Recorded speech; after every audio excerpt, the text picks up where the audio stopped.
Hello छात्र, आप कैसे हैं। एलबी क्लासेज 01 में आपका स्वागत है। आज वेक्टर एनालिसिस में दो रेखाओं के बीच के कोण के बारे में अध्ययन करेंगे। यदि दो रेखाएं vector r equal to vector a1 धन t वेक्टर b1 तथा vector r equal to vector a2 धन s वेक्टर b2 के बीच का कोण अल्फा है, तो खास अल्फा बराबर लिखेंगे mod of vector b1 dot vector b2 upon mod of vector b1 mod of vector b2। अब t और s क्या है इसमें, तो स्केलर राशि अदिश राशियाँ हैं।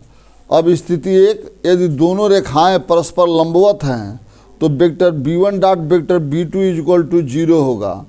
यदि दोनों रेखाएं परस्पर समांतर है तो a1 upon a2 equal to b1 upon b2 equal to c1 upon c2। पहले तो इस सूत्र को याद करेंगे, और जब सूत्र याद रहेगा तो सवाल को क्या कर लेंगे, हल कर लेंगे। देखिए यहाँ से b1 और b2 ज्ञात कर लेंगे। अब b1 b2 जब ज्ञात कर लेंगे इस रूप में और इस रूप में रेखा का समीकरण रख दिया रहेगा, तो पहले वेक्टर b1 वेक्टर b2 ज्ञात कर लेंगे। उसके बाद से वेक्टर b1 वेक्टर b2 का डॉट प्रोडक्ट निकालेंगे, मापांक निकालेंगे, इस सूत्र में रख देंगे, दोनों रेखाओं के बीच का कोण मालूम हो जाएगा। यदि दो रेखाएं कार्तीय रूप में है तो उनके बीच का कोण ज्ञात करना। रेखाओं के कार्तीय रूप में समीकरण है, मान लीजिए पहली रेखा का समीकरण है x ऋण x1 बटा a1 इक्वल टू y ऋण y1 बटा b1 इक्वल टू z ऋण z1 बटा c1। दूसरी रेखा का समीकरण x ऋण x2 बटा a2 इक्वल टू y ऋण y2 बटा b2 इक्वल टू z ऋण z2 बटा c2। तो अब क्या करेंगे, इनके बीच का कोण अल्फा है तो कास alpha equal to a1 a2 धन b1 b2 धन c1 c2 बटा खड़ी में a1 का वर्ग धन b1 का वर्ग धन c1 का वर्ग, फिर क्या होगा इंटू खड़ी में a2 का वर्ग धन b2 का वर्ग धन c2 का वर्ग, जहाँ a1 b1 c1 तथा a2 b2 c2 रेखाओं के दिक् अनुपात हैं। दिए गए रेखा युग्म vector r equal to 3i cap 2j cap minus 4k cap lambda into I cap 2j cap 2k cap और vector r equal to 5i cap minus 2j cap plus mu 3i cap 2j cap 6k cap के मध्य कोण ज्ञात करना है।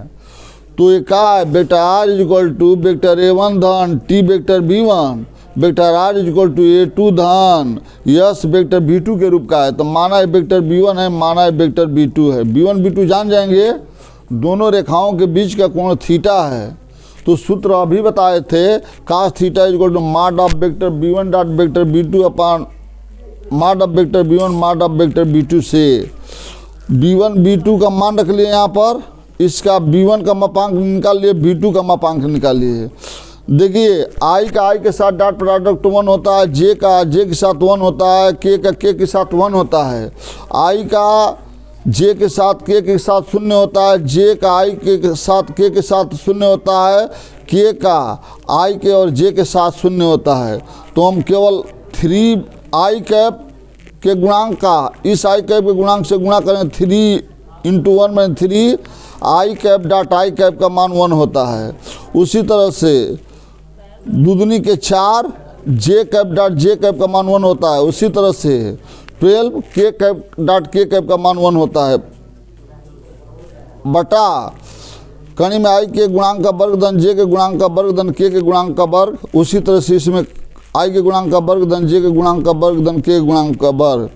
तो इसको सरल कर लेंगे तो 3 + 4 + 12, इसको सरल करेंगे तो 1 + 4 + 4, इसको सरल करेंगे तो 9 + 4 + 36। इसका मान क्या होगा 9 और इसका होगा 49। और उसके बाद से क्या करेंगे 19 बटा 3 × 7 19 बटा 20 का हो गया 1। मापांक का अर्थ होता है कि अगर ऋण में भी है तो उसको धन में लिखते हैं, इसलिए theta equal to cos inverse 19 बटा 21। यही हमारा क्या हो गया, आंसर हो गया। अब देखिए कार्तीय रूप में दो रेखाओं के समीकरण दिए गए हैं। दिए गए रेखा युग्म में इतना तथा इतना के मध्य कोण ज्ञात करना है। ये सवाल ऐसे सवाल हर समय बोर्ड की परीक्षा में पूछे जाते हैं। आइए अभी 5 नंबर के आएंगे। पहली रेखा का समीकरण उतार लिए, यह और ये पहली रेखा के दिक् अनुपात हो गए, यानी a1 equal to 2 b1 equal to 1 c1 equal to 1। फिर दूसरी रेखा के समीकरण को उतार लिए, उसके बाद से दूसरी रेखा के दिक अनुपात A2 = 3, B2 = 5, C2 = 4, यानी A2 हो गया, B2 हो गया, C2 हो गया।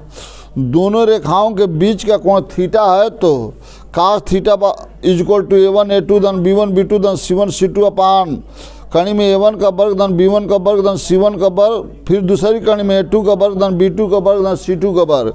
A1 A2 B1 B2 C1 C2 का मान ऊपर से रख लिए, सरल कर लिए तो 6 + 5 + 4 हो गया। इसका मल्टीप्लाई किए 6 + 5 प्लस का हो गया 4। इसको सरल किए 4 + 1 + 1 9 + 25 + 16। उसके बाद से इसको ऐड किए, जोड़े तो 6, इसका हो गया 50। अब 50 का होता है 5√2 वर्गमूल। उसके बाद से √6 का √2 में मल्टीप्लाई करें √12, √12 का मान होता है 2√3।